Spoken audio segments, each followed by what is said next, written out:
O'zini paytida 570 ming AQSh dollari evaziga berilmagan obyektimizni bilasizlarmi nech pulga qo'yiladi? 465 ming AQSh dollari belgilanyapti. Baynal Minal ko'chasi, yo'l yuzi birinchi liniya noturar joy qidirib yurgan akalarimiz uchun eng zo'r takliflardan biri. Obyektimizni manziliga keladigan bo'lsa, Z shahar gastitsani yonginasida birinchi liniyada joylashgan preddomovay territoriyamiz ham juda ham katta, o'zini parkovkalariga ega o'rtoqlar. 5 sotuv maydondan iborat va fasadlariga kelsa 17 ga 30 tashkil etadi. 2013-yilda rekonstruksiya qilingan, o'zini vaqtincha Vremenka xonadoniga ham ega o'rtoqlar.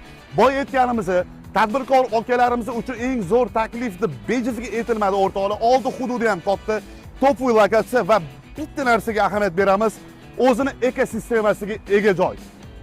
Ma'lumot o'rnida 10 ta xona, 4 ta sanuzel va o'zini bitta podvalniy pomisheniyasi, kotyollari joylashgan ushbu obyektimizning narxi 465 ming AQSh dollari belgilandi. Yana sunnatga muvofiq kelishiladigan joyi bor. Sizlarga eng arzon va zo'r obyektlarni taqdim etishda davom etamiz. Sog' bo'linglar.